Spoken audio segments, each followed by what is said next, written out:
गांव के एक छोटे से झोपड़ी में रहने वाला रवि बचपन से ही गरीबी और तंगहाली का शिकार था। पिता एक मजदूर थे जिनकी दिन रात की मेहनत भी 2 वक्त की रोटी के लिए मुश्किल से पूरी पड़ती थी। माँ बीमार रहती थी और घर की हालत ऐसी थी कि बारिश में छत से पानी टपकने लगता था। लेकिन रवि के अंदर कुछ खास था, एक सपना, कुछ बनने का, अपने हालात बदलने का। रवि के पास स्कूल जाने के लिए अच्छे कपड़े नहीं थे, न किताबें, न जूते। कई बार वो बिना खाए स्कूल चला जाता, मगर उसकी आंखों में एक अलग चमक थी। पढ़ाई में तेज था, लेकिन गरीबी ने उसे कई बार तोड़ने की कोशिश की। एक दिन स्कूल फीस न भर पाने के कारण उसे क्लास से निकाल दिया गया। वो बाहर बैठकर रो रहा था, तभी उसके शिक्षक ने आकर पूछा, बेटा, क्यों रो रहे हो? रवि ने धीरे से जवाब दिया, गुरुजी, मेरे पास फीस भरने के पैसे नहीं हैं, मगर मैं पढ़ना चाहता हूं।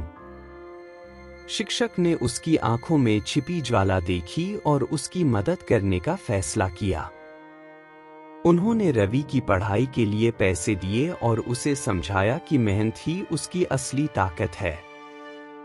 रवि दिन रात पढ़ाई करता रहा, मगर किस्मत इतनी आसान नहीं थी।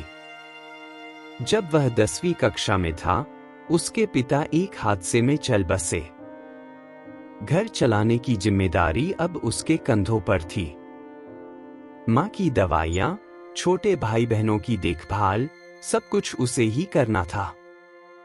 वह सुबह अखबार बेचता, दिन में स्कूल जाता और रात में ढाबे पर बर्तन धोता।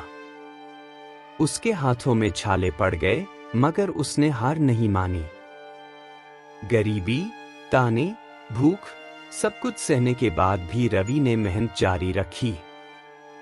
उसने पढ़ाई में टॉप किया और स्कॉलरशिप हासिल कर ली। वह शहर जाकर इंजीनियरिंग कॉलेज में पढ़ने लगा।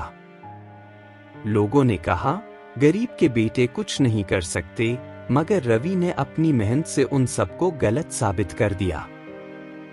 कई सालों की मेहनत के बाद रवि एक बड़ी कंपनी में इंजीनियर बन गया। जब वह पहली बार सूट बूट पहनकर गांव लौटा, तो वही लोग जो उसे ताने मारते थे, आज उसकी तारीफ कर रहे थे। उसने अपनी माँ का इलाज कराया, अपने भाई बहनों की पढ़ाई का खर्च उठाया और अपने शिक्षक का धन्यवाद किया, जिन्होंने कभी उस पर भरोसा किया था। संघर्ष चाहे जितना भी बड़ा हो, अगर इरादे मजबूत हों तो कोई भी ताकत तुम्हें रोक नहीं सकती। अंधेरा कितना भी गहरा हो, सूरज की किरणें उसे मिटा ही देती हैं।